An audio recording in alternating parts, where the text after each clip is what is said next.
인터넷 끝판왕과 함께하는 NBA 위클리 리뷰. 네, 오늘은 11월 27일이고요. 네, 오늘 녹화의 세 번째 주제로 함께 할 건데요. 올랜도 매직 저희가 아름아름 좀 다뤘던 것 같긴 한데 이 팀이 좀 못하고 있다라고 얘기를 했었는데 조금씩 이제 살아나는 모양새로 이제 동부지구 이제 상위권에 진입을 이제 눈앞에 두고 있는데 그래서 그 올랜도 매직에 대한 얘기를 좀 하고 싶습니다. 먼저 올랜도 매직의 현 상황에 대해서 좀 먼저 얘기를 해보고 싶은데 이거 미르님이 한번 간략하게 설명을 좀 해주실 수 있으실까요? 올랜도 매직이 시즌 초반에 1승 4패로 좀 부침을 겪다가 최근에 이제 10승 정도 11승 4패니까 굉장히 이제 좋은 모습을 보여주고 있고요.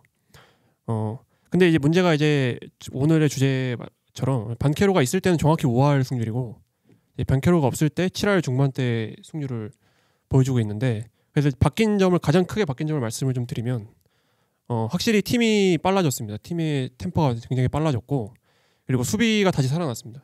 시즌 초반에 수비가 나빴는데 그래서 수비 성공은 빠른 공격 전개를 보여주고 있고 최근 특히 이제 원래 올랜도 매직이 최근 몇 년간 해결하지 못한 문제가 이제 슈팅 문제잖아요. 근데 최근 4경기에서 3점 성공률 38% 이상 나오고 있어서 프란츠 바그너가 이거에 대해서 이제 인터뷰에서 우리의 정체성을 드디어 찾아가고 있다라고 이제 얘기를 했습니다. 약간 저격성 발언 아닌가요, 그거? 글쎄요, 그럴 성격상 그럴 것 같지는 않은데 그래서 리그 평균 정도로 올라왔어요. 3점 성공률이 올랜도 매직 이게 가장 크다고 보고 그리고 이거를 제가 사실 어제 인터뷰 기사를 좀 찾아를 봤는데 선수들의 반응이 있었어요. 이 본인들의 농구가 왜 잘 되냐 보니까 일단 수비를 공통적으로 다들 이제 언급을 했고 그 다음으로 공격이 잘 되는 이유는 이제 선수들이 볼을 터치하는 횟수가 좀 많아졌다고 합니다. 반케로가 나간 자리에 저제저 저격성 발언들인 것 같은데 다. 네. 반케로 대신에 지금 선발로 나오는 선수가 이제 2년차 포워드죠. 트리스탄 다실바 이 선수가 선발로 나왔는데 이 선수가 3점 성공률이 굉장히 좋거든요. 40%가 넘거든요. 그래서 최근에 자말 모슬리 감독이 쓰는 라인업이 이제 석스, 베인, 다실바, 바그너, 카터 이렇게 5명인데 굉장히 스페이싱도 좋고 수비도 좋고 이제 트랜지션에서 뛰어난 그 라인업이거든요. 그래서 작년에는 오펜시브 레이팅이 108.9 리그 27위에 불과했는데 본 라인업으로 바꾼 올해는 117.9가 돼서 리그 7위고 3점 성공률도 작년에 31.8% 올해는 36%가 됐습니다. 그래서 사실 이 부분이 좀 반케로에 대한 딜레마를 유발하는 부분이라고 생각을 좀 해요. 근데 너무 직격탄인 것 같아서 반케로에 빠졌을 때 나타나는 장점과 단점이 그냥 그렇게 성적에 반영이 되는 것 같아서 좀 의아스럽긴 하지만 어쨌든 위원님도 이 올랜도 매직의 반등 좀 뭘로 보세요? 이유를? 일단 일정적인 게 올해 아무래도 초반이니까 중요하잖아요. 네, 일단 일정적인 걸 봤을 때 조금 불리했고요. 최근 9경기에서 7승 2패 그리고 2패가 휴스턴 원정에서 연장패 그리고 보스턴에게 원정에서 패한 거 이런 정도거든요. 이 팀이 그래도 괜찮았던 게 일정을 보면은 서부팀과 4번 붙었는데 3승 1패예요. 서부팀 상대로 잘 싸웠고요. 1패는 역시 휴스턴에게 패한 거고 그리고 벤케로가 없어서 잘한다라고 하기에는 벤케로가 최근 9경기 7승 2패 중에 그래도 있을 때 2승을 또 했었거든요. 그 다음에 연승이 계속 이어졌었고 그다음 한번 지고 다시 또 살아나고 있는데 그 벤케로가 있을 때 팀이 살아나고 있었다. 그 중심에 제가 볼 때는 그 데스먼드 베인이 있다고 생각해요. 초반에 굉장히 못했는데 최근 9경기에서 20.8득점 5.2 어시스트에 3점 슛 성공률이 36.5% 경기당 2.1개를 넣어주고 있습니다. 초반에 되게 못했는데 지금 잘해주고 있다는 거 이것이 굉장히 크고 그 9경기에 2경기는 같이 벤케로가 뛰었다라는 거 그게 있습니다. 그리고 바로 직전 경기가 그 필라델피아와의 경기였잖아요. 전반에 83점인가 넣었어요. 엄청난 공격력을 보여줬거든요. 그리고 이 경기에서 그 제일런 석스가 전반에 테크니컬 파울 2개 받아 나갔는데 그 나갈 때까지 11개 어시스트 했습니다. 엄청난 활약을 했고 앤서니 블레이크 그 전반에만 23점인가 넣었을 거예요. 아마 3점씩 엄청 넣고 그러니까 최근 분위기가 살아나고 있었다. 그때 때마침 벤케로가 다쳤다 이렇게 볼 수 있고요. 제가 위원님 매드를 분석했을 때 어떻게든 실드를 치시려고 하는 느낌인데 공교롭게도 근데 듀크 출신 내가 실드 치겠습니까? 근데 이 선수의 그러니까 단점이 그거였잖아요. 항상 지적받는 게 공을 잡았을 때 약간 좀 블랙홀 같은 느낌이 있다. 그런 거였는데 그러니까 선수들이 얘기하는 거잖아요. 그 공이 잘 던다. 블랙홀 하나가 빠졌으니까. 그런 얘기 아니겠습니까? 그런 거는 이제 벤케로 자신도 느껴야 되고 돌아왔을 때 그런 걸 해결한다면은 충분히 이 선수는 저는 시링이 높은 선수이기 때문에 고점이 높아서 충분히 가능성이 있다라고 봅니다. 근데 돌고 돌아 결국 문제는 반케로로 분석을 하신 것 같은데 제가 진행자라 오늘 주제가 자꾸 반케로니까 이렇게 좀 몰아간다는 걸 좀 시청자 여러분들도 양해해 주시면 좋을 것 같고 그래서 이제 본격적으로 좀 질문을 드리고 싶은 게 베인 같은 경우도 사실 원래 공을 좀 만지면서 플레이를 하는 성향이었는데 초반에 못했던 게 어찌됐든 벤케로가 터널 비전까지는 아니어도 뭔가 좀 본인이 포지션을 잡아먹는 스타일이 조금 있는 것 같아서 그 연관성은 좀 있는 건 아닐까라는 본격적인 주제의 질문을 던져볼게요. 미르님, 벤케로는 올랜도에 그래도 맞지 않는 그림이라고 생각하세요? 물론 재능의 합은 당연히 있는 게 낫겠지만 전체적인 정황상 벤케로의 딜레마에 대해서 좀 어떻게 좀 구체적으로 한번 얘기를 좀 해주세요.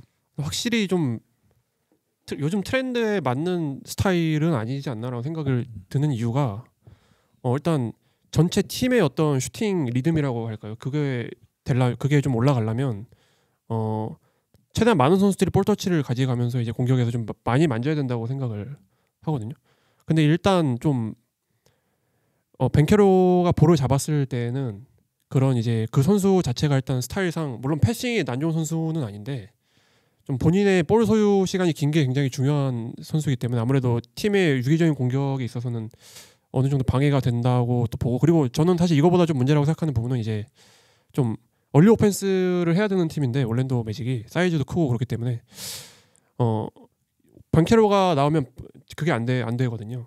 그래서 바그너는 그런 거에 해가 되는 선수가 아닌데 반케로는 확실하게 좀 오히려 좀 세트 오펜스를 해야 되는 선수니까 그래서 통계를 하나 말씀드리면은 최근에 올랜도가 얼리 오펜스에서 슛을 시도한 비율이 전체 공격 중에 21%나 되거든요. 근데 벤케로가 뛰었던 그 지난 시즌 구간에 비해 이게 10%나 이제 늘어난 수치예요. 얼리 오펜스에서 슛을 던지는 비율이. 그래서 특히 이 선수 뭐 하이라이트 보시거나 하신 분들은 좀 공감하시겠지만 이제 1대1 공격을 좀 좋아하고 그러다 보니까 아무래도 팀 오펜스가 좀 전체적으로 좀 느려지고 정체가 되는 문제가 있기 때문에 글쎄요 뭐 그래서 제가 이거를 사실 저격은 아닌데 그 최근에 제일런 석스랑 자말 모슬리 감독이 이제 인터뷰에서 벤케로가 돌아왔을 때 물론 미국 기자들은 더 집요하지 않습니까? 그래서 야 벤케로 돌아오면 어떻게 할 건데 물어보니까 최대한 무조건 그가 필요하다 이런 거는 뭐 입에 바른 얘기니까 우리 농구에 맞출 수 있을 것이다 이렇게 얘기를 계속 했어요. 꽤 심각한 상황 같은데요 지금. 네. 그래서 뭐 그가 오면 우리는 더 농구가 다채로워질 것이다 뭐 이런 얘기가 아니라 우리의 지금 현재 농구에 확실히 적응할 수 있는 선수다. 잘할 수 있는 선수다.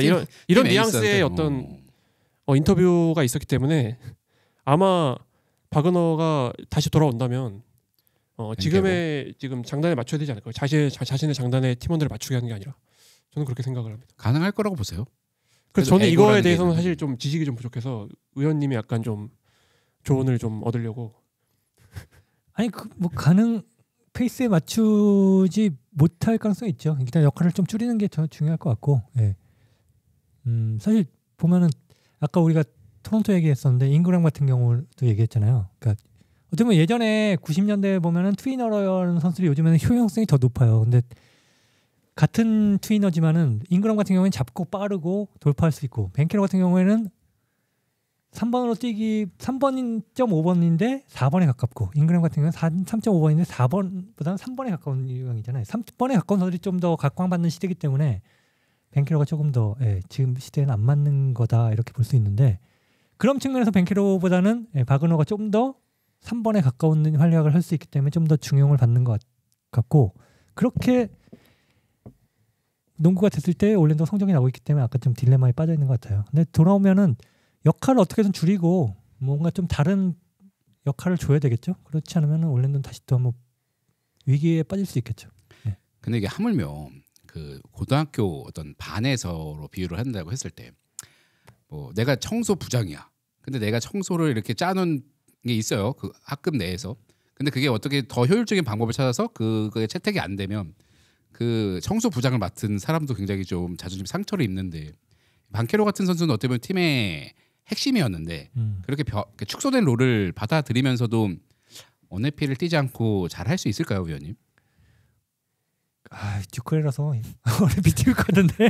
심지어 감독이랑 사이가 좀 안 좋다고. 그리고 에고가 강하고 이런 약간 좀 말실수도 대학 때 했던 선수거든요. 그러니까 듀크 대학하고 노스캐롤라이나 라이벌이잖아요. 1차전 때 듀크 대학이 홈에서 아마 홈이 아니죠. 원정에서 노스캐롤라이나 원정에서 발랐어요. 노스캐롤라이나 대학을. 그래서 막 입을 막 쟤네들은 전투 의지도 없고 막 우리 상대로 몸들도 안 날리고 막 이러던데 딱 했어요. 그 다음에 홈에서 박살이 났습니다.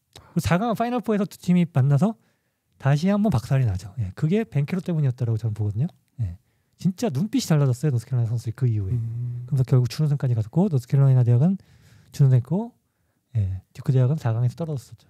예, 그런 거 보면은 어린 선수인데 예, 그런 거 상대 자극하지 말라 이런 거는 감독도 되게 중요하게 생각하는 부분인데 그렇게 자극을 하면서 상대를 띄워주는 꼴이 된 거죠. 이게 제 벤케로인지 모란트인지 갑자기 기억이 좀 혼재됐는데 그 벤케로가 한번 그 벤치에 있을 때 부상으로 빠질 때 프리돔이라는 티셔츠를 한번 입고 화면에 잡힌 적이 있어요. 모란트인지 벤케로인지 약간 기억이 좀 안 나는데 아무래도 벤케로 같긴 하거든요. 그게 약간 그 모슬리 감독을 향한 저격성 티셔츠 선정이었다 뭐 이런 얘기도 좀 있었거든요. 그건 너무 그 네. 광고 아니었을까요? 프리덤 광고. 아니 근데 굳이 이 프리라는 거를 한 티셔츠를 입는 이유가 있나? 그 약간 흑인 선수들은 약간 정치적 올바름 뭐 이런 그런 의미 아닐까요? 아니, 두 분이 너무 반대로 실드 쪽으로 가셔가지고 근데 데이터나 이런 것들은 뭔가 좀 안 좋게 나와가고 있는데 제가 두 분 이제 전문가시니까 여쭤보면은 늘 궁금한 게 있었어요.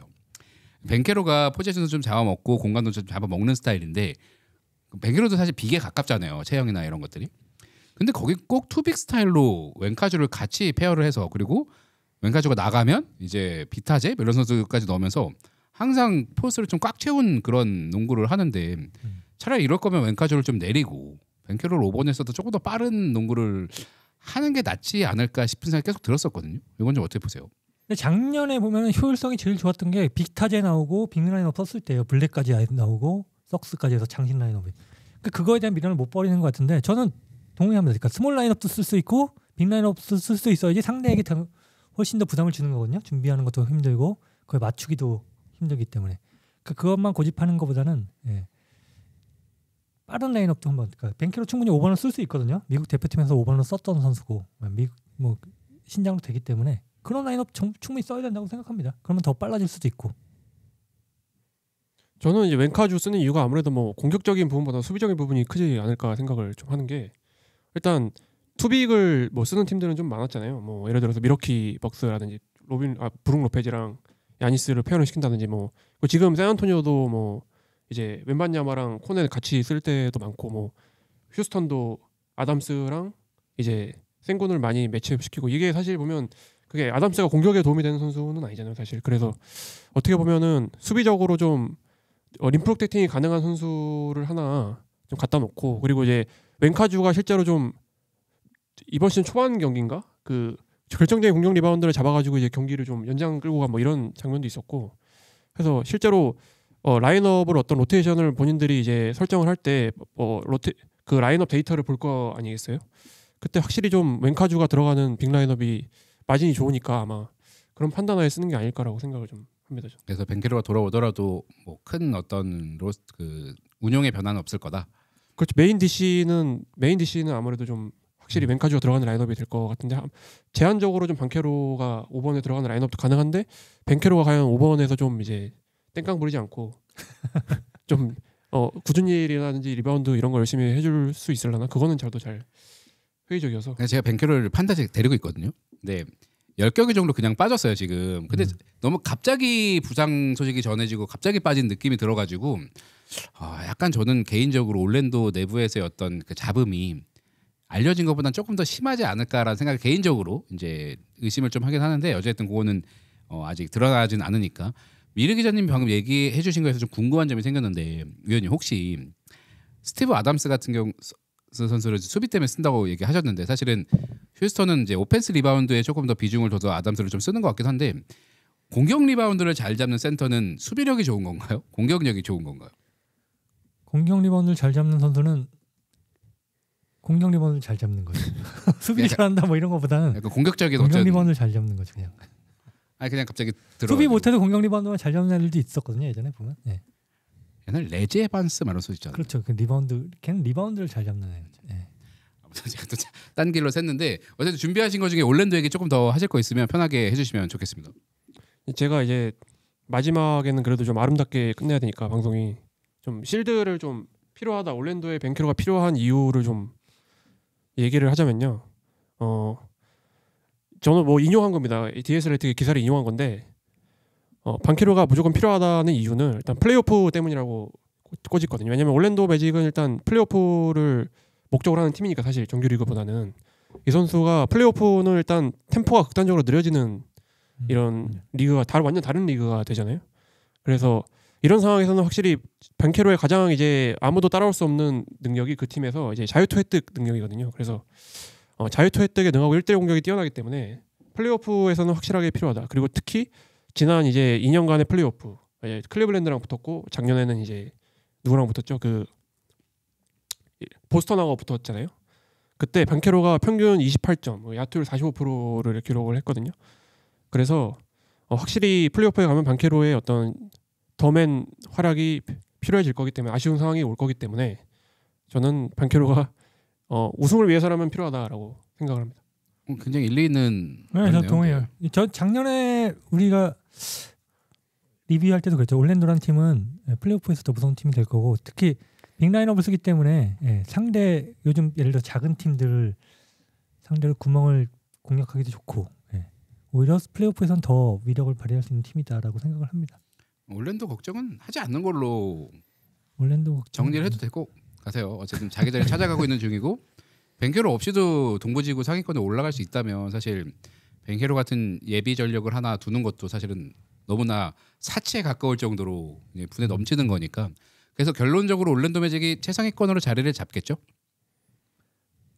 뭐 제가 볼 땐 플레이오프 직행권에는 들어갈 거라고 봅니다. 그리고 더 올라가면은 뭐 홈코트 어드밴티지 충분히 노릴만 하다. 서부 팀과 성적이 일단 좋다라는 게 지금 장점이고 동부는 열려 있기 때문에 더 높이 봐도 된다고 생각합니다. 디트로이트 빼면은 뭐 사실 다 바뀔 수 있는 가능성은 좀 있어 보이고 미르님은 이제 매직이 5등 했을 때 지지난 시즌에 47승 했거든요.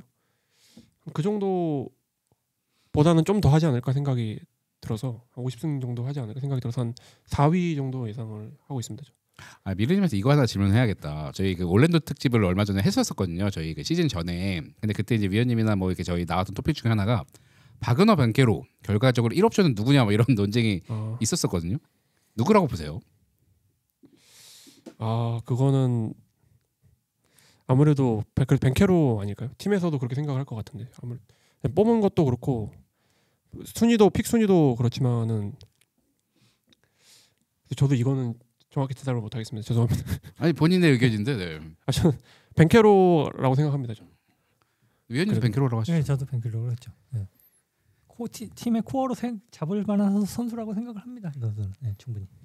이 반케로 딜레마 주제를 제가 정한 거긴 한데 전 두 분이 생각보다 반케로 좀 많이 까주실 줄 알았거든요. 예를 들면 약간 좀 올랜도 매직의 농구에 안 맞는 것 같다 뭐 이런 식의 어떤 흐름으로 갈 줄 알았는데 어쨌든 반케로가 돌아온 올랜도 매직을 기대하면서 오늘 요거 하나 마지막으로 물어봐야겠다 위원님한테. 저희 그 유럽 약간 기반의 선수가 나오면 물론 이제 반케로는 미국 대표팀을 뛰었지만 이탈리아 저거잖아요. 이탈리아 여태까지 그 리그로 따져보면 좀 괜찮은 선수가 있었나요? 이탈리아 괜찮은 선수 많지 않았나요? 누가 있었죠? 갈리날리 있었던 거 같고. 네, 갈리날리 있었고 그 누구 토론토에서 1번으로 뽑혔던 바르냐니 있었고 좀 가드 별론데? 중에 또 누구 있었는데 그 3인방 걔네들 뛸 때 유럽에서 이탈리아가 꽤 괜찮았거든요. 그리고 3인방. 또 폰테키오도 있고 또 누구야 걔 이탈리아도 꽤 많은데 또 누구지? 디토에서 얼마 전에 뛰었던 빅맨 계속 있는데 이탈리아가 꽤 괜찮아요. 근데 별로 완전 뛰어난 선수는 없었네요 이탈리아가. 이탈리아가 엄청 뛰어난 선수는 없었던 것 같아요. 제 기억상 유로 바스켓에서도 성적이 그렇게 좋지는. 그러니까 얘네 한 8강권은 항상 거의 뭐 그리고 강팀 잡을 만한 권 이 정도는 됐죠. 그러면 반케로는 근데 이제 미국으로 넘어온 거죠? 그 의외로 보면은 유럽 팀이지만은 다 흑인들을 막 많이 데리고 있는데 이탈리아는 의외로 흑인이 별로 없었거든요. 그러니까 축구도 그렇잖아요. 걔네 보면 걔 누구야 걔 발로텔리 이상한 애 하나 왜 그러니까 왜 이상하냐고.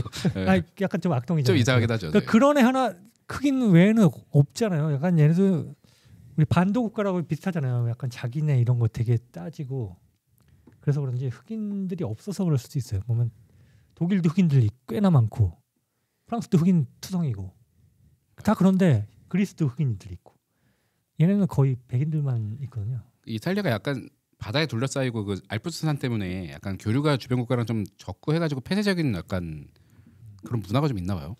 이탈리아는 가본 적이 그리고 되게 없어가지고. 미국에서도 무시받는 민족이거든요. 흑인 무시받는데 그 위에는 이탈리아이다 이런 얘기 하거든요.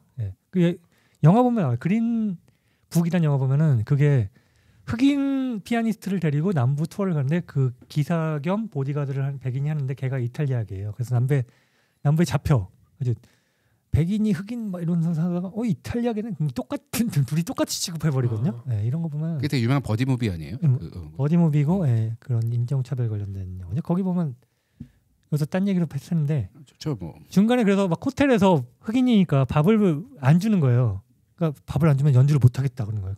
근데 거기 귀족은 아니라 상류층들이 와서 피아노 부르려고 하는데 걔 안 하겠다 그러니까 난리가 났죠. 근데 그러면서 사장이 뛰어나와가지고 하는 얘기가 64년도 보스턴 셀틱스 우승팀 왔을 때도 밥 안 줬었다고 막 이런 얘기 나오거든요. 차별. 저는 약간 그래서 차별을 많이 받아서 마피아 그런 거를 한 건지. 그런 것도 있죠. 그리고 약간 성향이 반도 국가라서 이탈리아랑 우리나라는 많이 비슷하다고 얘기하잖아요. 그런 성향이 있어요. 근데 그 중국을 제가 비하하는 건 아니지만 유럽의 중국이다 뭐 이런 말도 좀 있고. 프랑스인 줄 알았는데요. 프랑스예요? 이탈리아가 아니고? 이탈리아도 약간 좀 그런 좀 지저분한 약간 그거라고. 아무튼 너무 따지기로 했는데 미르님 이탈리아에 얽힌 추억 같은 거 좀 있어요? 전혀 없는데요. 그래요? 저는 동아시아 밖을 나가본 적이 없어가지고. 저는 예전에 2002 월드컵 할 때 이탈리아 그 아주리 군단 팬이었어가지고 그때 저는 개인적으로 이탈리아를 응원했던 그런 게 좀 있는데 내생은 못해서 20년 지나서 제가 한번 얘기를 해봅니다. 아무튼 뭐 미르님 좀 더 하실 얘기 있으세요? 아니면 마무리할까요? 저는 개인적으로 그 앤서니 블랙이라는 선수를 좋아하거든요. 장신의 폭탄 대가리, 폭탄 머리의 그 선수를 좋아하는데 아쉬운 게 이 선수가 이제 머리를 좀 따가지고 농구를 잘하려고 마음 먹었구나. 뭐 이런 저번에 그 방송에서 말씀하신 게 그 농구 잘하는 헤어스타일. 그 말씀하신 게 딱 그게 기억이 나더라고요. 그래서 마침 또 필라델피아 경기에서 30점 이상 넣으면서 저는 장신 핸들러에 대한 어떤 로망이 좀 있거든요. 이 선수가 좀 잘 했으면 좋겠다는 생각이 있습니다. 장신 핸들러 라멜로 볼은 좀 어떠세요? 라멜로 저는 옛날에 펄치 이런 선수들을 좀 좋아했어가지고. 펄치 어디 갔어요 지금? 아마 무직인 거 지금 이제 리그에서 떠난 상황인가? 다른 리그에서도 안 뛰나 보네. 남들은 싫어했지만 시몬스 이런 선수들을 좀 좋아했거든요. 그래서 좀 잘했으면 좋겠다는. 약간 안목에 좀 의문을 좀 제기해야겠는데. 제가 안목은 확실히 좀 없는 것 같아요. 그래도 기디 좋아. 네, 기디도 확실히 좋아하고요. 알겠습니다. 매직 존슨. 너무 좋죠, 저. 기디는 호주 최고의 선수가 될 수 있나요? 이미 그 시카고 그 이제 그 코멘터죠. 그 스테이시킹 그분이랑 팬들이 매직 기디라고 다 부르고 있거든요. 조시 기디를. 그래서 호주에서는 최고의 선수. 어빙 넘나요? 네. 그건 안 될 것 같습니다. 알겠습니다. 자꾸 또 이상하게 진행이 되기 전에 어쨌든 올랜도 매직 제가 주제를 좀 잘못 선정한 것 같아가지고 벤케로 딜레마가 아니라 올랜도는 그냥 시즌 초에 잠깐 부진했었고 다시 제자리를 찾아가는 과정에서 공교롭게도 반케로가 아웃된 상황에서 잠깐 나온 약간 일종의 해프닝 같은 느낌으로 이 주제를 바라봐줬으면 좋겠고요. 어쨌든 올랜도 같은 팀은 봄까지도 계속 농구를 해야 되니까 여름까지도 농구를 해야 되는 팀이니까 좀 저희가 좀 시즌이 좀 지나가서 다시 한번 조명하는 걸로 하고요. 네, 오늘 방송은 이렇게 마무리하는 걸로 하겠습니다.